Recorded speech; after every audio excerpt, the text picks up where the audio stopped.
We found the bodies of our poor fellows stripped quite naked and fearfully mutilated.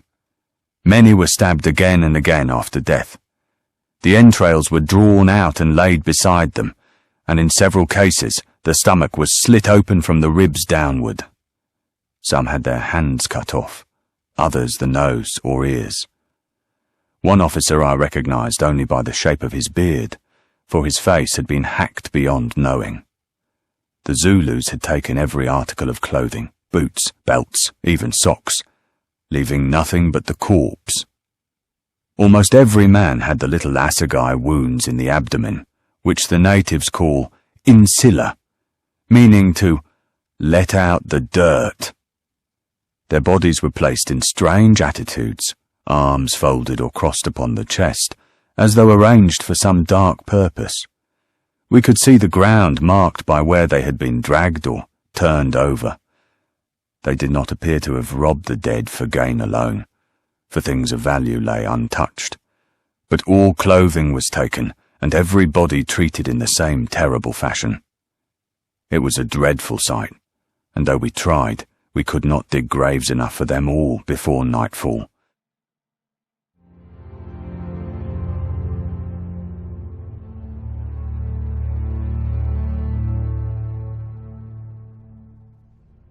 The dead lay thick about the broken wagons, and every man showed the same marks of Zulu treatment. They had been stripped to the skin, many slashed horribly about the face and stomach. I saw several whose legs had been cut at the tendons, as if to prevent their rising again, though they were long dead when we reached them. A number of the bodies had the abdomen ripped open, and the contents drawn out and placed neatly on the ground beside them. This, I was told by our native guides, was done in accordance with their custom, to free the spirit, though to us it seemed wanton butchery. One poor fellow lay with his hands severed at the wrists, another with the lower jaw cleft away entirely. Not a single corpse escaped mutilation. Even the officers were so disfigured that only their rank markings and equipment told us who they had been. The Zulus had taken all their clothing and blankets, and even the boots had been carried off. The sight was so ghastly that the men fell silent as we moved among the bodies, for no words could suit such a scene.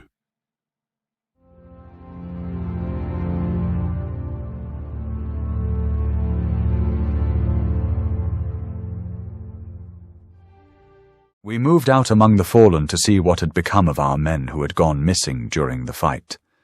The Zulus had been over the ground before us, and their handiwork was plain. Every corpse was stripped bare, the clothes taken clean away, and in nearly all cases the stomach slit open from breastbone to navel. The bowels were pulled out and left lying over the body or placed beside it in a neat coil, as though some ritual had been performed. Several of the men had their thighs gashed deeply, others the arms cut off, or fingers removed. One sergeant was so hacked about the face that I recognized him only by a ring on his hand. The horses, too, had been disembowelled in the same manner. A few bodies were found bent into a seated posture with the arms folded, and our Basuto scouts told us this was done to prevent the spirit of the fallen from troubling the victors. Whether this is true or not, the effect was dreadful to behold. I have been long in the field, but never have I seen such mutilations, nor suffered such a heaviness of heart as when we gathered what remained of our poor lads and prepared them for burial.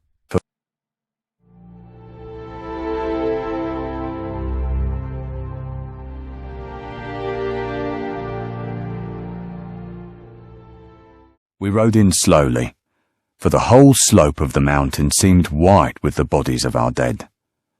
The stench struck us first, then the flies, a black cloud rising from every corpse. As we went among them, we saw plainly what the Zulus had done. Not one man lay as he had fallen. Each body had been dragged, turned, and subjected to the same dreadful treatment. The clothes were gone from every soldier, jackets, trousers, boots, even the puttees stripped away. Many of the poor fellows were scarcely recognizable as human beings. I saw a private of the 24th, with both arms severed above the elbows, and beside him, another, whose face had been so completely slashed and battered that no feature remained. It was the opening of the bodies that shocked us most. Almost without exception, the stomach had been cut open with a long gash. The entrails were either drawn out and placed upon the chest or laid neatly to one side. Some were twisted round sticks or stones, as if for some hideous rite. Our Zulu interpreter told us that this was to release the spirit of the man they had slain, lest it cling to them. That may be, but to us it seemed a cruelty beyond measure. Several bodies were arranged in strange attitudes.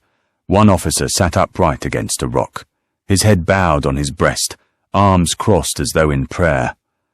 Another soldier had been propped upon his knees, with his hands placed together, as if begging. We found one man with the skin of his back sliced into thin strips, though for what purpose, God only knows.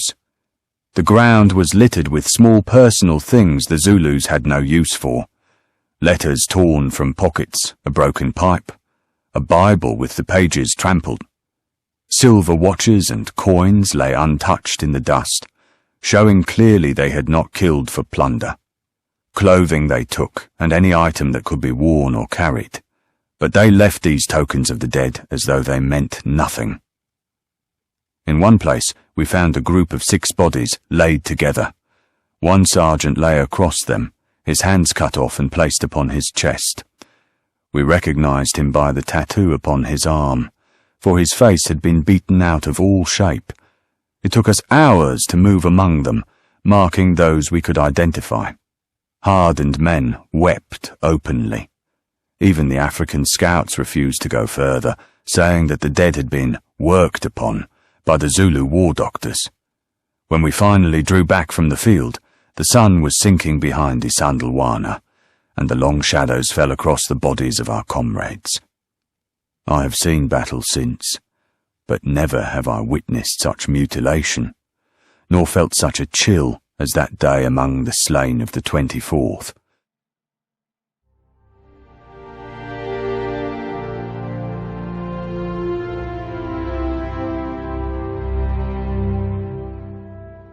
When we went back over the field, we saw at once what had been done to our dead.